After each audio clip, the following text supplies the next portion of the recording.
এই ঘুড়িটির নাম বাদুড় ঘুড়ি। ইউনিক ডিজাইনের ঘুড়ি এটি।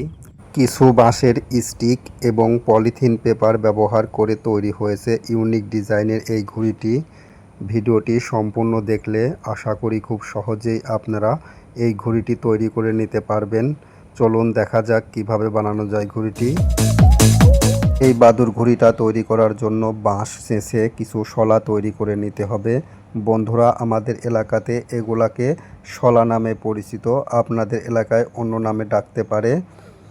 প্রথমে আমরা 4টি বাঁশের শলা তৈরি করে নিয়েছি। একটি পাখনার শলা, দুই সাইডে পাতলা এবং মাঝে হালকা একটু মোটা থাকবে। এটি পাখনা তৈরির কাজে ব্যবহৃত হবে। এই শলাটির মাপ আমরা 65 ইঞ্চি নিয়েছি। খুব ভালোভাবে মেপে নিয়ে এই শলাটার অর্ধেক অংশ বের করে নেওয়া হলো। এই ঘুড়িটি বানানোর জন্য আমাদের ছোট বড় বেশ কয়েকটা শলার প্রয়োজন। প্রথমত আমরা 2টা শলা নিয়ে কাজ করছি। একটি মাঝের শলা যেটি একটু মোটা, মাঝের শলার মাথার অংশ থেকে 12 ইঞ্চি পরিমাণ মেপে নেওয়া হলো। এবার পাখনার শলাটা যেটা অর্ধেক করা হলো সেটা সুন্দর করে বসিয়ে দিয়ে সুতা দিয়ে শক্ত করে বেঁধে নিতে হবে। এবার আরেকটি শলা অ্যাড করা হলো, যার মাপ 54 ইঞ্চি নেওয়া হয়েছে। এটি সব দিকেই সমানভাবে পাতলা করে চেঁচে নিতে হবে।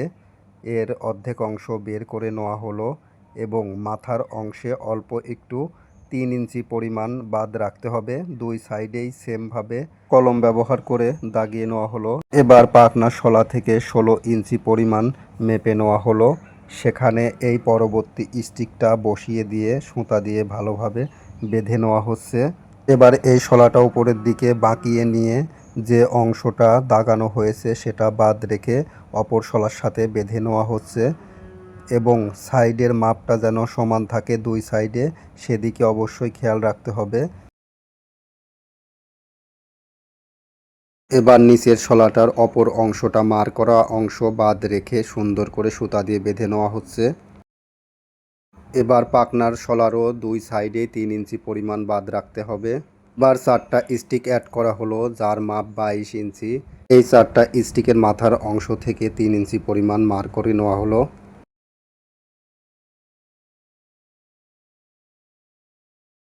এবার ভিডিওতে দেখানো অনুযায়ী স্টিকগুলা সুন্দর করে বসানো হচ্ছে ফ্রেমের সাথে। ভিডিওতে দেখানো অনুযায়ী সুন্দর করে বসিয়ে সুতা দিয়ে শক্ত করে বেঁধে নিতে হবে। এভাবে ভিডিওতে দেখানো অনুযায়ী পর্যায়ক্রমে এক সাইডে 2টা করে স্টিক অ্যাড করা হচ্ছে। সেম একই মাপে অপর সাইডেও স্টিকগুলা অ্যাড করা হবে, এজন্য মাপটা অবশ্যই গুরুত্বপূর্ণ। প্রথম সাইডে যে মাপে শলাগুলা বসানো হয়েছে সেম একই মাপে অপর সাইডে শলাগুলা বসাতে হবে, এজন্য এই মাপটা খুবই গুরুত্বপূর্ণ।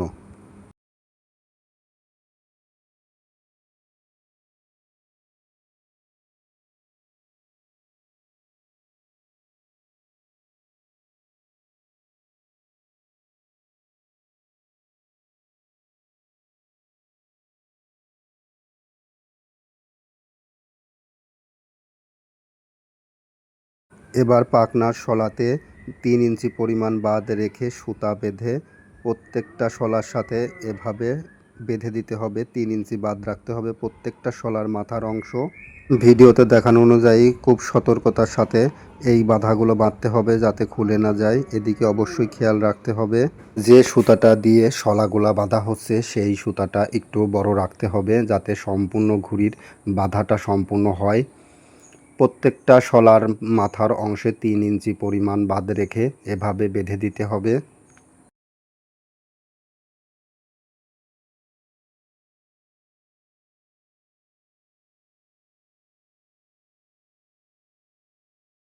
ঘুড়ির পাখনার কাজ শেষ হয়েছে, এবার ঘুড়ির মাথার অংশ তৈরির কাজ চলছে। মাথার অংশটা একটু ফেরে নিতে হবে, ফাড়া অংশে সুতা বেঁধে নিতে হবে লম্বা করে এবং মাথা থেকে 7 ইঞ্চি পরিমাণ মেপে নিতে হবে। একটি ছোট্ট শলা অ্যাড করা হচ্ছে যার মাপ 12 ইঞ্চি। তার অর্ধেক অংশ বের করে মাপা জায়গায় সুন্দর করে সুতা দিয়ে এভাবে শক্ত করে বেঁধে নেওয়া হলো। এবার ঘুড়ির মাথার অংশে যে সুতা বাঁধা হয়েছে সেই সুতার দুই সাইডের দুই অংশ শলার দুই সাইডে এভাবে সুন্দর করে বেঁধে নেওয়া হলো।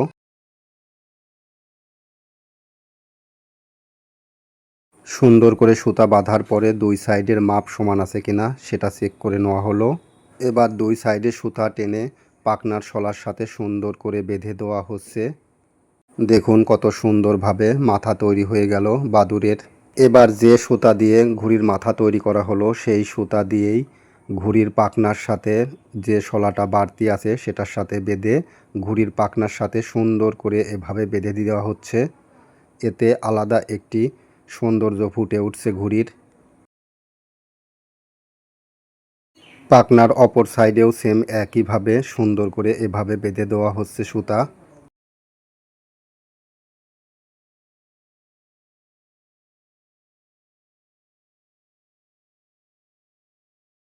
এবার আরও দুইটি স্টিক অ্যাড করা হলো ঘুড়ির লেজ তৈরি করার জন্য। এর মাপ 20 ইঞ্চি, দুইটি শলার মাপ 20 ইঞ্চি করে নেওয়া হয়েছে। দুইটি আড়াআড়িভাবে সুন্দর করে বসিয়ে দিয়ে বেঁধে নেওয়া হলো। সাপোর্ট দেওয়ার জন্য আরেকটি শলা ব্যবহার করা হয়েছে। দুই সাইডের সাথে এভাবে শক্ত করে বেঁধে দিতে হবে। এবার ঘুড়ির পাখনার সাথে যে সুতাটা বাঁধা হয়েছিল সেটা এইভাবে সুন্দর করে বেঁধে দেওয়া হচ্ছে। লেজ আকৃতি তৈরি হয়ে যাচ্ছে। দেখো বন্ধুরা, দুই সাইডের এই সুতা বাঁধার মাপটা যেন সমান হয়, এদিকে অবশ্যই খেয়াল রাখতে হবে।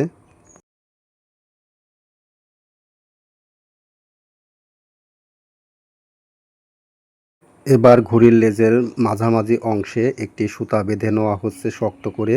ভিডিওতে দেখানো অনুযায়ী সুতাটা বেঁধে নিতে হবে। এবার দুই সাইডের সুতার মাথার অংশ শলার দুই সাইডের মাথার সাথে সুন্দর করে এভাবে বেঁধে লেজ আকার তৈরি করতে হবে এবং দুই সাইডের মাপটা সমান আছে কিনা এটা মেপে দেখতে হবে। মাঝের শলাটা একটু বড় নেওয়া হয়েছিল, এজন্য বাড়তি অংশটুকু কেটে ফেলা হচ্ছে। বন্ধুরা, আমাদের বাদুর ঘুড়ির ফ্রেমের কাজ শেষ হয়েছে। এবার ফ্রেমে পলিথিন পেপার লাগানো হবে। নীল রঙের পলিথিন পেপার বিছিয়ে নেওয়া হচ্ছে।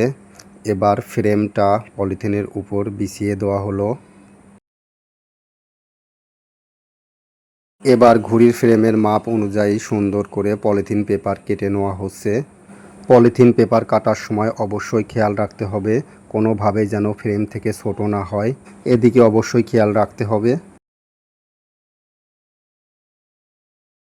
এবার এই পলিথিন পেপার সুন্দর করে কয়েলের আগুন ব্যবহার করে ফ্রেমের সাথে লাগিয়ে দেওয়া হচ্ছে। বন্ধুরা, আপনারা চাইলে সুই এবং সুতা দিয়ে সেলাই দিয়ে দিতে পারেন। ঘুড়ির মাঝের অংশে নীল পলিথিন পেপার ব্যবহার করা হয়েছে এবং পাখনাতে সাইডে কালো পলিথিন পেপার ব্যবহার করা হয়েছে। কয়েলের আগুন ব্যবহার করে সুন্দর করে লাগিয়ে দেওয়া হচ্ছে ফ্রেমের সাথে।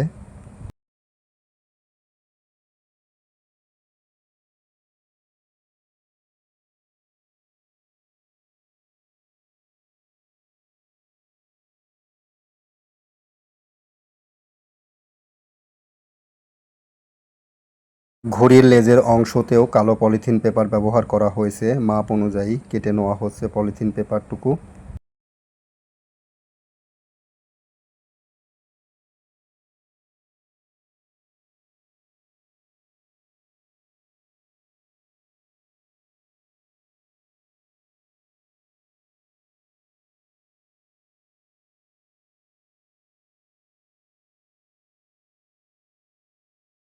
এবার ঘুড়ির মাথার অংশতেও কালো পলিথিন পেপার ব্যবহার করা হয়েছে। পাখনার যে ফাঁকা অংশটুকু আছে সেই অংশতে কালো পলিথিন দিয়ে এভাবে লেস আকৃতি কেটে নিয়ে কয়েলের আগুন ব্যবহার করে সুন্দর করে লাগিয়ে দেওয়া হচ্ছে।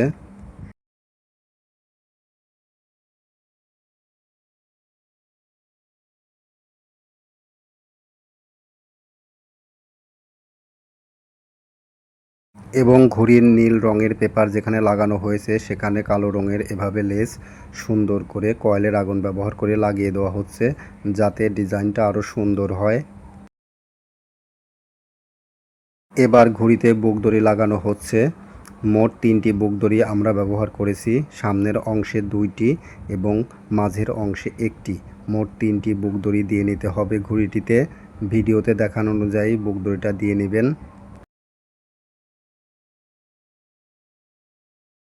বন্ধুরা, অবশেষে আমাদের ঘুড়ি বানানো শেষ হয়েছে। এখন প্রস্তুত ঘুড়ি উড়ানোর জন্য। দেখি কেমন ওড়ে। ওড়ানোর জন্য মাঠে নিয়ে এসেছি আমরা ঘুড়িটি। এখন ওড়ানোর প্রস্তুতি নেওয়া হচ্ছে। মাঠে আজকে বাতাস একটু কম, এজন্য ঘুড়ি উঠতে একটু প্রবলেম হচ্ছিল। বন্ধুরা, এরকম ইউনিক ডিজাইনের ঘুড়ির ভিডিও পেতে অবশ্যই চ্যানেলটিকে সাবস্ক্রাইব করো।